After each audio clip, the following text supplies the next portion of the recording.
Hong Kong, a global financial metropolis. With 7.5 million people, this is one of the world's wealthiest, most developed and densely populated cities. But 200 years ago, it was no more than a fishing village on a barren island set by the then British Prime Minister.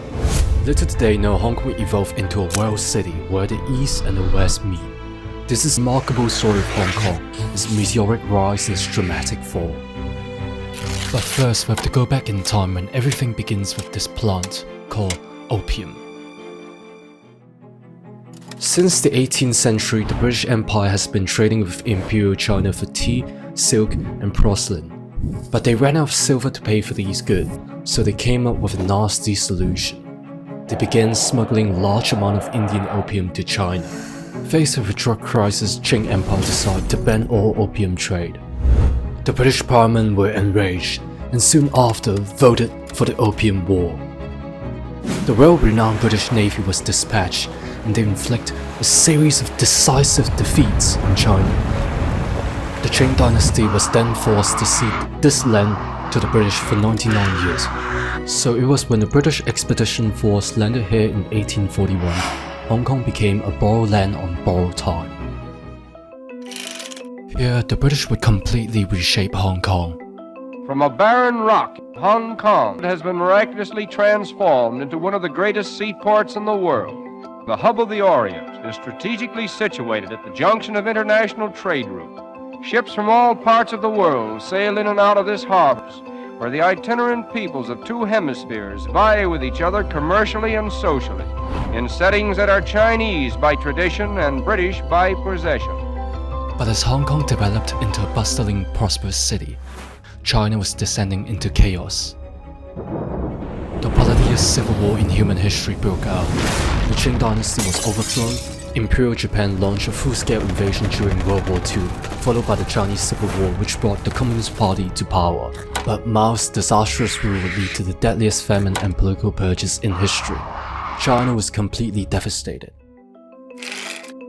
Amid all of this, Hong Kong was a safe haven for millions of Chinese refugees who brought skilled labor, technology and capital.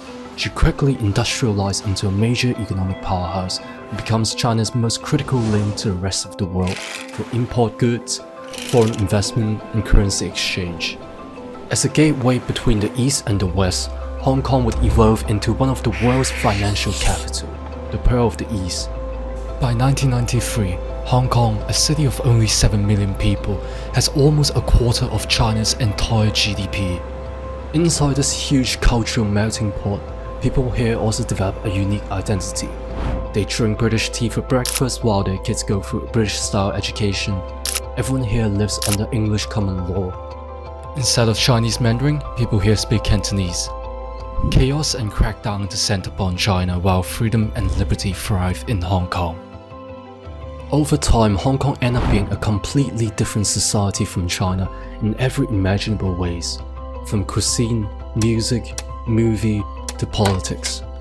Many of them refer themselves as Hong Kongers, and this was the golden age of Hong Kong.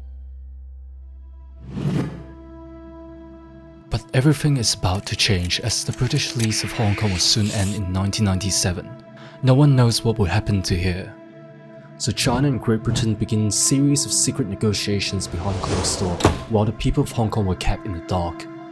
Prime Minister, you signed an agreement with China promising to deliver over 5 million people into the hands of a communist dictatorship. Instead of decolonizing Hong Kong, the British compromised on a deal called One Country, Two Systems, where Hong Kong is returned to Communist China, one country, will remain autonomous with its own democratic self-government along with the rule of law, freedom of speech and free elections for 50 years, so two systems. This was a promise China made to the world and to the people of Hong Kong. And then at the stroke of midnight, history edged Hong Kong out of the arms of Britain. For China this was a moment of pride, for their leaders an end to what they call an age of shame and humiliation. 6 hours after handover, 4,000 Chinese troops flooded into Hong Kong. Hong Kong has a new master. Afterwards, Hong Kong continues to prosper, but cracks begins to surface. Behind the city's majestic skyline is extreme income inequality in cage housing. Home to the third most billionaires of any city in the world, here 1 in every 4 people lives in poverty. Having one of the world's most expensive property market, young people worked their whole life but couldn't find any affordable housing. The political situation is also a tragedy waiting to happen. For years, Hong Kong has prided themselves over their unique identity and political freedom. But as Hong Kong demands more and more democracy, China is becoming more and more authoritarian. This intense ideological and cultural conflict explodes into years of protests and civil unrest.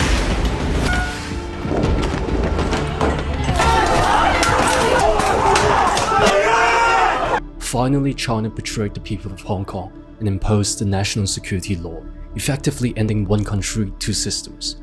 All opposition leaders were arrested, democracy and the rule of law were suspended. Many fled as the city heads towards a far darker path. During the last 200 years, Hong Kong went from nothing to everything. But the only people missing from the story of Hong Kong are the Hong Kongers themselves. Never having the free will to decide their own destiny, it was a blessing and a curse of history. But this contradiction is the key to understanding Hong Kong. The story of Hong Kong is tragic but extraordinary at the same time. Hong Kong is Eastern but Western at the same time. Hong Kong is an important part of Chinese history as well as British history. But Hong Kong too has its own history and identity. Most importantly, a destiny unique to everyone else.